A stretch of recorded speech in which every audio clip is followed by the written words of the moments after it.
जब हम आज़ादी का 76वां पवित्र दिवस मना रहे हैं, तब देश की आज़ादी जिन्होंने अपनी जवानी दे दी, जिन्होंने जवानी जेलों में काटी, जिन्होंने फांसी की पंक्ति को चुन लिया, जिन्होंने सत्याग्रह के माध्यम से आज़ादी के बिगुल में अहिंसा के स्वर भर दिए, मैं आज आज़ादी के उन सभी वीर सपूतों को, बलिदानियों को, त्यागियों को, तपस्वियों को आदरपूर्वक नमन करती हूँ।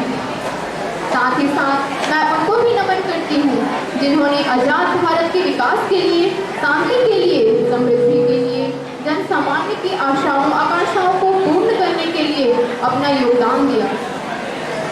स्वतंत्र देश के रूप में 76 वर्षों की हमारी यह यात्रा आज एक खास मुकाम पर आ पहुंची है।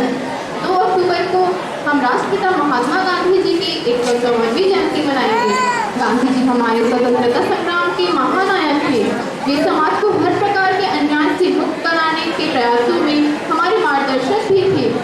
गांधी जी का मार्गदर्शन आज भी उतना ही प्रासंगिक है। उन्होंने हमारी आज की गंभीर चुनौतियों का अनुमान पहले ही कर लिया था। गांधी जी मानते थे कि हमें प्रकृति के संसाधनों का उपयोग विवेक के साथ करना चाहिए ताकि विकास और प्रकृति का संतुलन हमेशा बना रहे। उन्होंने पर्यावरण के प्रति संवेदनशीलता पर जोर दिया और प्रकृति के साथ सामंजस्य बिठाकर जीवन जीने की शिक्षा भी दी। जिस महान पीढ़ी की उन्होंने हमें आज़ादी दिलाई, उनकी ये स्वाधीनता केवल राजनीतिक सत्ता को हासिल करने तक सीमित नहीं थी। उनका उद्देश्य प्रत्येक व्यक्ति के जीवन और समाज की व्यवस्था को बेहतर बनाना भी था। मैंने महसूस किया है कि सभी भारतवासियों की रुचियाँ और आदतें भले ही अलग अलग हों, लेकिन उनके सपने एक जैसे हैं। 1947 से पहले सभी भारतीयों का लक्ष्य था कि देश को आज़ादी प्राप्त हो और हमारा लक्ष्य है कि विकास की गति तेज हो, शासन व्यवस्था कुशल और पारदर्शी हो ताकि लोगों का जीवन बेहतर हो सके। भारत के लंबे इतिहास में हमारे देशवासियों को कई बार चुनौतियों और कठिनाइयों से गुजरना पड़ा है। ऐसे कठिन समय में भी हमारा समाज विपरीत परिस्थितियों का सामना करते हुए आगे बढ़ता रहा। अब परिस्थितियाँ बदल गई हैं। सरकार लोगों की आशाओं आकांक्षाओं को पूरा करने में उनकी सहायता के लिए बेहतर बुनियादी सुविधाएं और सामर्थ्य उन्हें उपलब्ध करा रही है।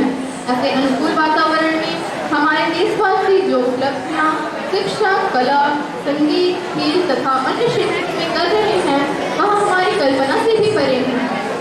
जब हम अपने देश की समावेशी संस्कृति की बात करते हैं, तब हमको यह भी देखना है कि हमारा आपसी व्यवहार कैसा हो। सभी व्यक्तियों के साथ हमारे वैसे ही सम्मानजनक व्यवहार होना चाहिए जैसा हम उसे अपने लिए चाहते हैं। भारत का समाज तो हमेशा से सहज और सरल रहा है तथा जीव और जीने के सिद्धांत पर चलता रहा है। हम भाषा, परिचय और क्षेत्रों की सीमाओं के ऊपर उठकर एक दूसरे का सम्मान करते रहे हैं। हजारों वर्षों के इतिहास में भारतीय समाज ने शायद ही कभी दुर्भावना या पूर्वाग्रह से ग्रस्त होकर काम किया हो। मेलजोल के साथ रहना, भाईचारा निभाना, निरंतर सुधार करते रहना और समन्वय पर जोर देना हमारे इतिहास और विरासत का बुनियादी हिस्सा रहा है। हमारे नीति तथा भविष्य को संवारने में भी इनकी प्रमुख भूमिका रहेगी। हमने दूसरों से अच्छे विचारों को खुशी खुशी अपनाया है और सदैव उदारता का परिचय दिया है। भारत युवाओं का देश है। हमारे समाज का स्वरूप तय करने में युवाओं की भागीदारी निरंतर बढ़ रही है। हमारी युवाओं की ऊर्जा खेल से लेकर विज्ञान तक और ज्ञान की इनपुट से लेकर सॉफ्ट स्किल तक कई क्षेत्रों में अपनी प्रतिभा दिखा रही है। यह बहुत ही प्रसन्नता की बात है कि युवा ऊर्जा की धारा से सही दिशा देने वाले देश के विद्यालयों में जिज्ञासा की संस्कृति में बढ़ावा दिया जा रहा है। मैं स्पष्ट मानती हूँ कि व्यवस्थाओं में बदलाव होना चाहिए, उनको चलाने वाले लोगों के दिलो दिमाग में बदलाव होना चाहिए, लेकिन साथ ही साथ सामाजिक जीवन में भी बदलाव होना चाहिए। तभी जाकर हम इच्छित परिणाम प्राप्त कर सकते हैं। आज़ादी के 76 साल बाद बाबा साहेब अम्बेडकर के सपने और गुरु नानक देव जी की शिक्षा को लेकर के हम आगे बढ़ें और एक उत्तम समाज का निर्माण करें। मेरे प्यारे भाइयों बहनों, हम जानते हैं कि हमारे लक्ष्य हिमालय जितने ही ऊंचे हैं, हमारे सपने अनगिनत असंख्य तारों से भी ज़्यादा है, लेकिन हम ये भी जानते हैं कि हमारे हौसले की उड़ान के आगे आसमान भी कुछ नहीं।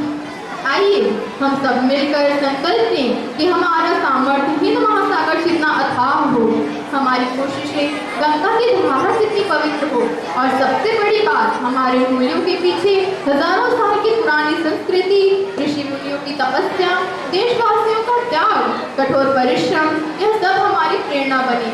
आइए हम इन्हीं विचारों के साथ, इन्हीं आदर्शों के साथ, इन्हीं संकल्पों के साथ, सिद्धि प्राप्त करने के लक्ष्य के साथ एक उत्तम समाज निर्माण करने के पथ पर चल पड़े। आइए हम मिलकर अपने देश, अपने गांव, अपने समाज को आगे बढ़ाएं। इसी पर एक अपेक्षा के साथ मैं फिर एक बार देश के लिए जीने वाले, देश के लिए जूझने वाले, देश के लिए मरने वाले, देश के लिए कुछ कर गुजरने वाले हर किसी को सादर पूर्वक नमन करती हूँ। भूल न जाना भारत माँ के सपूतों का बलिदान, भूल न जाना भारत माँ के सपूतों का बलिदान, इस दिन के लिए जो हुए थे हंसकर कुर्बान। आज़ादी की खुशियाँ मनाकर रोज सब करके मनाएंगे देश भारत को और भी महान, मनाएंगे देश भारत को